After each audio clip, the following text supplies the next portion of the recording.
आप कैसा ये सब चीजें बर्दाश्त करते हैं? ये खुलेआम आपके खिलाफ झूठ बोलते हैं, आपको गुस्सा नहीं आता है क्या?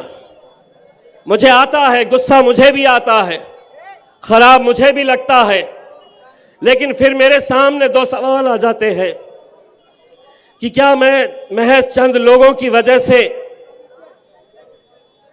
मैं अपने चाहने वालों को छोड़ दूं? मेरे सामने ये सवाल आता है कि कितने लोग ऐसे हैं यहां पर इस शहर के अंदर जिनकी सुबह दोपहर शाम सिर्फ एक ही नाम से चलती है, जिनका धंधा, जिनका कारोबार, जिनकी राजनीति, जिनकी सियासत सिर्फ एक ही नाम से चलती है और वो नाम है इम्तियाज जलील।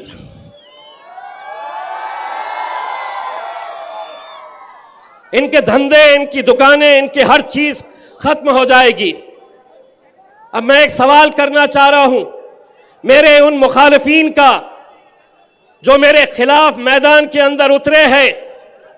मैं तो अल्हम्दुलिल्लाह जो भी फैसला आए, मैं भारतीय जनता पार्टी के खिलाफ लड़ रहा हूं और जिंदगी भर लड़ता रहूंगा अल्हम्दुलिल्लाह। लेकिन तुम अपनी जब महफिलें सजाते हैं, तुम अपने जब जलसे इसी रास्ते के ऊपर जब तुम सजाते हैं, तो क्या कभी तुम भारतीय जनता पार्टी शिवसेना का जिक्र करते हैं? तुम्हारी तकरीर की शुरुआत होती है इम्तियाज जलील के नाम से और खत्म होती है इम्तियाज जलील के नाम से। यानी कि मतलब यह है कि तुम स्टेज पर तो खड़े हैं एक शख्स बोलकर, लेकिन तुम्हारे मुंह में जो जबान चल रही है वो अतुल सावे की और भारतीय जनता पार्टी की जबान बोल रहे हो तुम। उनमें हिम्मत नहीं है, वरना खुली चुनौती है। जिस प्लेटफॉर्म के ऊपर अतुल सावे, जगह तुम्हारी, दिन तुम्हारा, वक्त तुम्हारा, तुम तय करो और आओ हम बहस करते हैं सियासी तौर के ऊपर कि तुमने इस इलेक्शन के अंदर क्या मुसलमानों को पैसा देकर तुमने खड़ा नहीं किया है। एक बात मैं कहना चाहता हूं, मैंने आज तक उनका नाम नहीं लिया, लेकिन आज मजबूरन मुझे यह कहना पड़ रहा है, डॉक्टर साहब आप हमारे पार्टी के सीनियर लीडर थे, आप आज जिस पैसे का दंगा नाच कर रहे हैं, आप हो सकता है उस पैसे से कुछ वोट खरीद सके, लेकिन यह आवाम की मोहब्बत बिकने वाली नहीं है। यह आवाम को आप पैसों से खरीद नहीं सकते हैं। मैं आज ये जरूरी समझता हूं, आज मैंने उनका एक इंटरव्यू देखा जहां पर उनकी इतनी जुर्रत कि वो मेरे कायद बैरिस्टर असदुद्दीन अवैसी साहब के बारे में किस तरह के लहजे का इस्तेमाल कर रहे। यकीन मानिए हम हर चीज बर्दाश्त कर सकते हैं, लेकिन असदुद्दीन अवैसी हमारे बड़े भाई अगर हिंदुस्तान के अंदर सियासी बेदारी अगर पैदा करने का काम किए हैं, नौजवानों में सियासी शऊर जिन्होंने लेकर आए, उस शख्स के खिलाफ तुम इतने बड़े हो गए कि तुम उनके खिलाफ गाली का इस्तेमाल कर रहे, गलत लहजे का इस्तेमाल कर रहे। और किस लिए? मैंने 10 साल पार्टी के लिए काम किया। डॉक्टर साहब कभी हैदराबाद जाइए, 25-25 साल, 30-30 साल के वहां के मजलिस के कारकुन, मजलिस से मोहब्बत करने वाले, कभी आज तक असद साहब के फैसलों के खिलाफ नहीं गए। एक टिकट की वजह से आप मेरे खिलाफ बात कर रहे। पूछिए असदुद्दीन अवैसी साहब से, जब वो पिछला इलेक्शन हारे, मैं गया था असद भाई के पास। पूछ लीजिए असद भाई से, मैंने कहा था असद भाई उन्होंने मेहनत किए थे, हार गए, उनको हम पार्टी का एक अहम पोस्ट देनी चाहिए। मेरे बोलने के ऊपर मैंने असद साहब से गुजारिश की थी, तब जाकर उन्हें महाराष्ट्र का कार्याध्यक्ष का पोस्ट दिया गया था। आज एक टिकट नहीं दिया गया तो इम्तियाज जलील ऐसा, मजलिस ऐसी।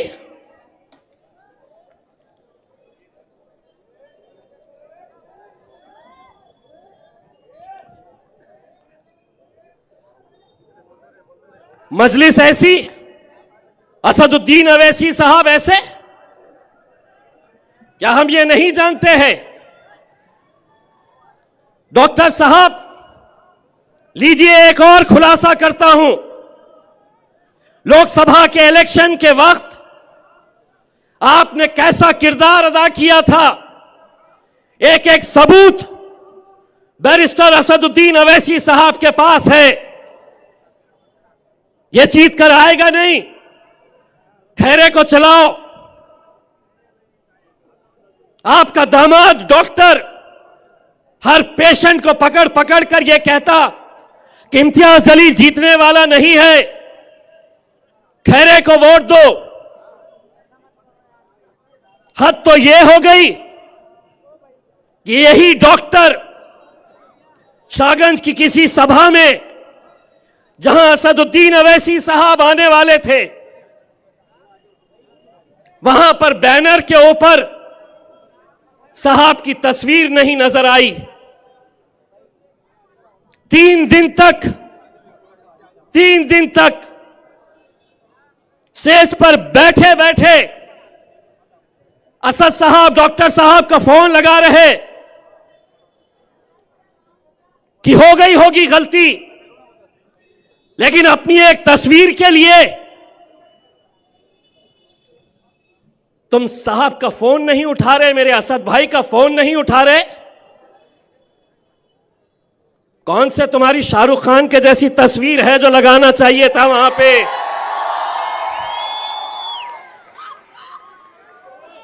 कौन सा तुम्हारा खूबसूरत थोबड़ा था कि वहां पे इतनी बड़ी तस्वीर लगाते?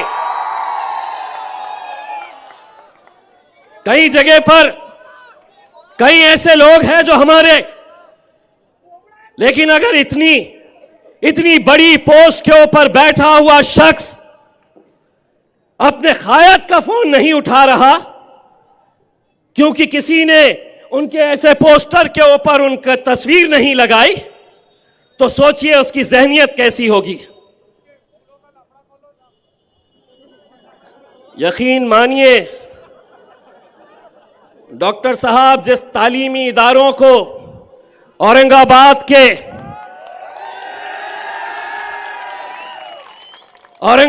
के वो गयूर मुसलमानों ने बड़ी मेहनतों के साथ खड़ा किया था, 2 नंबर के धंधे करके तुमने कैसे हथियाए थे, सारा शहर जानता है। 34 केसेस है तुम्हारे ऊपर, उसमें सबसे ज्यादा केसेस काहे के हैं पता है? बेईमानी के और धोखाधड़ी के केसेस हैं। इम्तियाज जलील के ऊपर अल्हम्दुलिल्लाह केस है, तो कहीं किसी शराब की दुकान को लेकर, कहीं गरीबों की मदद कोरोना के वक्त में करने के लिए, कहीं आदर्श का घोटाला जब हुआ, आंसू गैस छोड़े गए, वो मोर्चे की वजह से। मैं आप लोगों को सिर्फ ये बात कहना चाहता हूं मेरे भाई, अगर आप ये समझ रहे हैं कि यहां पर वोट हम बांट देंगे, हमारा वोट बढ़ जाएगा, जो भी फैसले जो भी कर रहा है मैं सर आंखों पर रखता हूं, लेकिन मैं भी जब मैदान में उतरता हूं तो मैं भी इस्तिखारा करके निकलता हूं। मैं भी अल्लाह की रजा इस्तिखारा की नमाज पढ़कर मैं अल्लाह की रजा लेकर और यही दुआ करता हूं, या अल्लाह ये मेरे लिए मेरी कौम के लिए अगर बेहतर है तो तू मेरी मदद कर। और वो तमाम लोग जो मेरे खिलाफ आज हुक्म जारी कर रहे हैं, मैं उन्हें बड़े अदबन इल्तिजा के साथ ये कह रहा हूं, अगर अपना ईमान के ऊपर यकीन है तो एक बात ये भी समझ लेना, अल्लाह ने ये कहा है तो इज़्ज़ मंतशा वो तज़िल्ल मंतशा, इज्जत का और जिल्लत का देने वाला खुदा है मेरे भाई।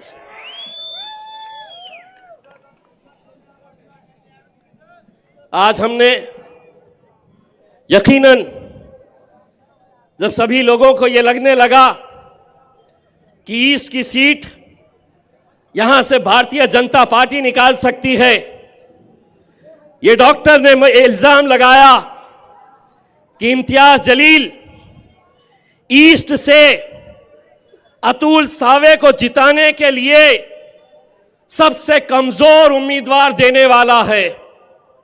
यह है सबसे कमजोर उम्मीदवार, मैं हूं सबसे कमजोर उम्मीदवार। नहीं डॉक्टर साहब, थोड़ा सब्र कर लेते। यकीन मानिए उस वक्त तो कोई फैसला भी नहीं हुआ था कि कौन कहां से लड़ेगा। मैंने तो असद भाई को ख्वाहिश जाहिर की थी कि असद भाई मुझे आप गंगापुर से लड़ा दे, मुंबई से लड़ा दे, बीड़ से लड़ा दे, लेकिन असद भाई ने एक सर्वे करके ये किया था कि नहीं तुम यहां से लड़ना। हम लड़े। जब यहां पे एक माहौल तैयार हो गया, हमारा मराठा समाज जब अतुल सावे के पूरे खिलाफ में चला गया, और जाना भी चाहिए, जिस जरंगे पाटिल ने मराठा समाज को बेदार किया, एक छोटे से गांव का एक मामूली सा आदमी अपने कौम के लिए, अपने समाज के लिए जब लड़ता है तो कैसा पूरा समाज आंख बंद करके उसके पीछे चला जाता है। जब उन्हें यह एहसास हुआ कि मराठा समाज हमारा साथ नहीं देगा, अतुल सावे गार्डियन मिनिस्टर थे, जब वहां पर जरंगे पाटिल और उनके समर्थकों पर लाठी चार्ज किया गया, ये इम्तियाज जलील है, महाराष्ट्र के हिंदुस्तान की पार्लियामेंट के अंदर महाराष्ट्र के 48 मेंबर ऑफ पार्लियामेंट है, लेकिन उस पार्लियामेंट के अंदर किसी और ने नहीं, इम्तियाज जलील ने खड़े रहकर पूरे पार्लियामेंट के अंदर जरंगे पाटिल का नाम लेकर यह कहा था कि हमें सीखना चाहिए जरंगे पाटिल से, जिसने एक आदमी ने पूरे महाराष्ट्र की नाक में दम करके रखा है हुकूमत की। जरंगे पाटिल साहब ने यह कहा है कि हम उनका साथ देंगे जो हमारे मुद्दे को उठाएगा। जरंगे साहब, आपने तो मुझसे बोला भी नहीं था, लेकिन उसके बावजूद चाहे वो मैं हूं या मेरे कायद बैरिस्टर असदुद्दीन अवैसी साहब हो, उन्होंने हमेशा आपका समर्थन किया है, तायीद किया है। और मैं आज आपको इस एफिडेविट के जरिए, इस वचननामा के जरिए मैं और नासिर सिद्दीकी ये आपसे वादा करते हैं कि एक बार हमें आप विधानसभा भिजाइए, आपके लोग इतना नहीं बोलेंगे जितना हम लड़ेंगे आपके लिए। यह है एफिडेविट।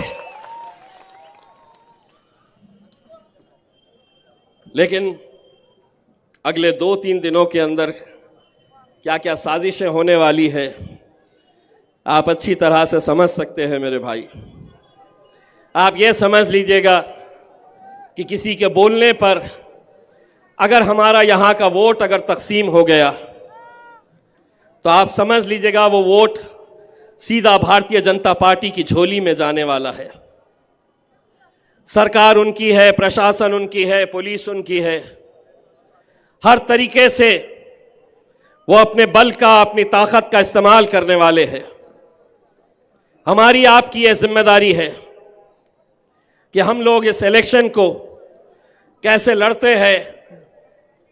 20 तारीख हमारे लिए बहुत मायने इसलिए रखता है, और ये सीट जो है, यकीन मानिए सारे हिंदुस्तान की नज़र इसलिए लगी हुई है कि सभी लोग जानते थे कि यहाँ पर मुझे हराने के लिए 28 मुस्लिम उम्मीदवार खड़े किए गए थे। 10 तो पीछे हो गए, 2-3 के फॉर्म्स रिजेक्ट हो गए, अब भी 15 है। कौन है ये जिनके 20-20 ऑटो रिक्शा दौड़ रहे हैं, जिनकी सभाओं में, जिनकी रैली के अंदर 300-300, 500-500 वाली महिलाएं भी वहां पर साथ में घूम रही हैं? कौन दे रहा है ये पैसा? कहां से आ रहा है ये पैसा? हम सबको ये सब मालूम है, लेकिन अगर हम बढ़ गए तो शायद 5 महीने पहले जो हमारी ख्वाहिश थी, जो हम बेसब्री से इंतजार कर रहे थे कि किराड़पुरे से जुलूस निकलेगा, यहां पर रंग खेले जाएंगे, यहां पे ढोल ताशे बजाए जाएंगे, अल्लाह ने हमें मौका नहीं दिया। लेकिन हम अल्लाह की मसलहत, अल्लाह की रजामंदी, जो भी फैसला है, मैं हमेशा ये बात कहता हूं, हमारा काम सिर्फ मेहनत करना है। जीत और हार का फैसला मेरे भाई अपने रब के ऊपर छोड़ना। हम सिर्फ मेहनत करें। मैं असद भाई, मैं आपको आज एक बात कहना चाहता हूं। मैंने अल्हम्दुलिल्लाह 10 साल ये आवाम ने मुझे सीने से लगाए रखा, मुझे अपना बेटा समझा, अपना भाई समझा, और मैंने जितना हो सकता है मैंने उनके लिए जो कुछ भी बन सकता है। कोई भी इंसान मेरे भाई परफेक्ट नहीं होता है। मैं कोई फरिश्ता नहीं हूँ, मैं भी इंसान हूँ, गलतियाँ मुझसे भी होती है। लेकिन 6 साल पहले किसी की शादी में नहीं आया तो नाराज़, किसी की दुकान के उद्घाटन के लिए नहीं पहुंच सका तो नाराज़। हम कब तक ऐसी छोटी छोटी बातों की वजह से हमारी जो बड़ा लक्ष्य है उसको हम खो देंगे? 22 मार्च 2022 ये वो दिन है जब मैंने अपनी दुनिया खो दिया था। 22 मार्च 2022 को तकरीबन 20 दिन पहले रात के 10 बजे का वक्त मैं मेरी वालदा के साथ हंसी मजाक कर रहा था। ज़रा भी ऐसा लगा नहीं था कि आगे क्या होने वाला है। मैंने कहा कि मम्मी मुझे एक दावत में जाना है, मैं दावत में जाके वापस आता हूँ। और मैं चला गया। मुझे घर पहुँचने में लेट हुआ। मेरी वालदा मेरे बहन के पास थी, वो अपने घर चले गई। दूसरे दिन मेरे भाई का फ़ोन आता है कि वालदा को ब्रेन स्ट्रोक हुआ है। वो 20 दिन अस्पताल में कैसे हमने निकाले। मुझे ऐसा लगता है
खुलवा दे।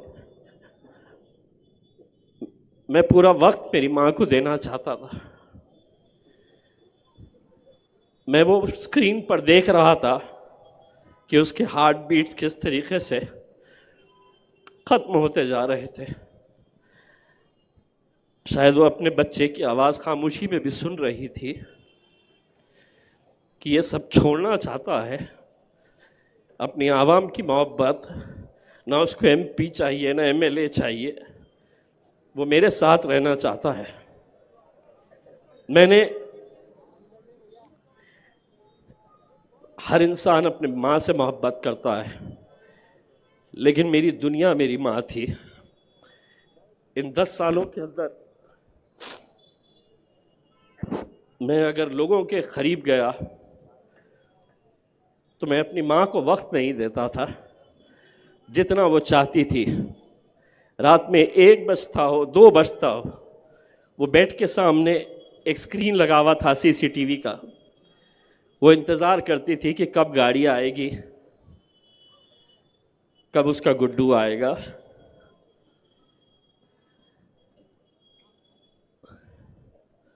दोस्तों, और अगर उस दिन मेरी माँ आँख खोल देती तो शायद मैं सियासत में नहीं रहता।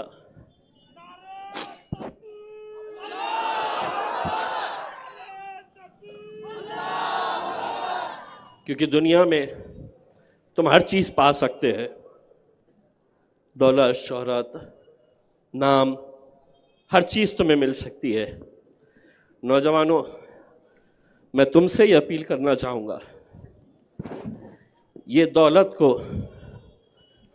जाने मत देना। बहुत खुशनसीब है वो लोग जिनकी माएँ हैं। मेरे वालिद साहब का इंतकाल करीब 30 साल पहले हुआ, तो मुझे बड़ा, एक भाई की हैसियत से, नतीजा कुछ भी आए, एक बात यहाँ से ज़रूर लेकर जाना, मुझे वोट देना नहीं देना, मुझे इतना अफसोस नहीं होगा, लेकिन कभी किसी की माँ मिल जाए मुझे और वो मुझसे अगर ये कहे कि बेटा तुम्हारे बोलने की वजह से हमारा बेटा अब हमें मोहब्बत से देखता है, गले लगाता है, प्यार करता है, तो मैं समझूंगा इसमें मेरी जीत है। मेरे भाइयों,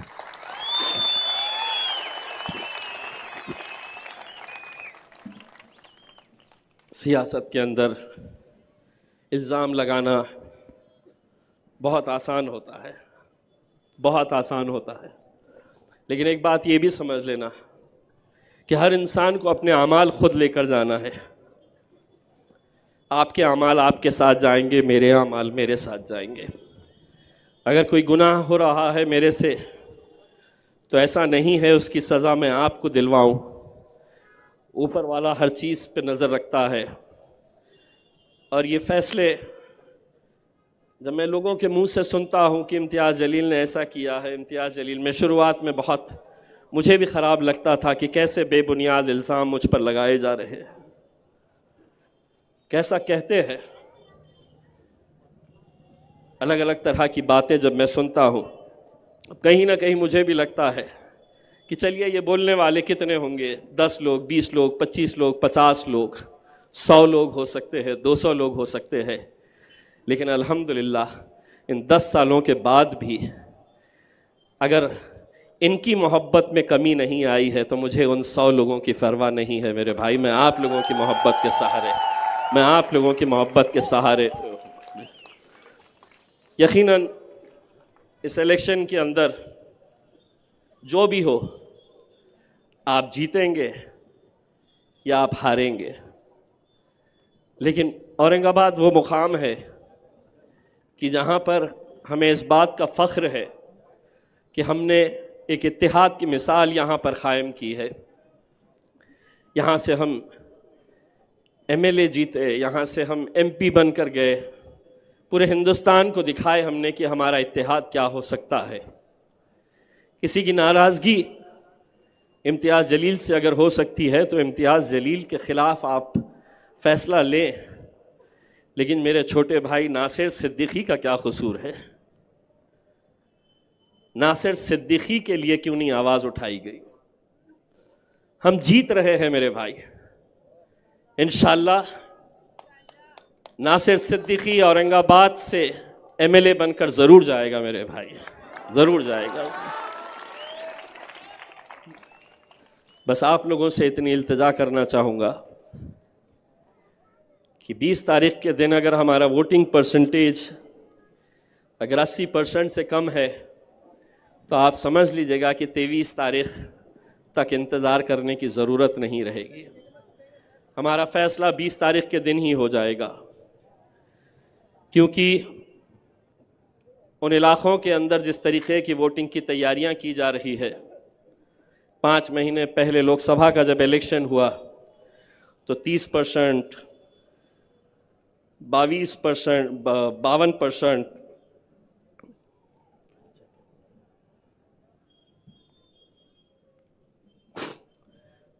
ऐसे ऐसे आंकड़े हमारे सामने आए। क्या वजह है कि बाकी के 45%, 48% लोग क्यों वोट डालने के लिए नहीं जाते हैं?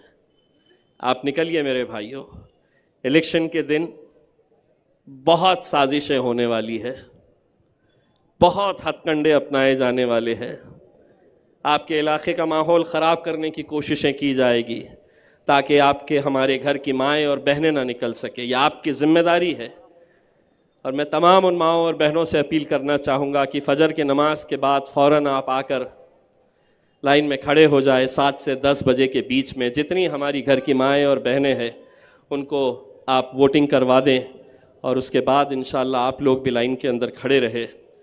बस जाते जाते फिर से एक बात कहना चाहूँगा, मेरा यकीन बहुत है इस बात के ऊपर, तो इज़्ज़ु मंतशा तज़िल्लु मंतशा, इज़्ज़त का और ज़िल्लत का देने वाला खुदा है मेरे भाइयों। बहुत बहुत शुक्रिया, जज़ाकल्लाह।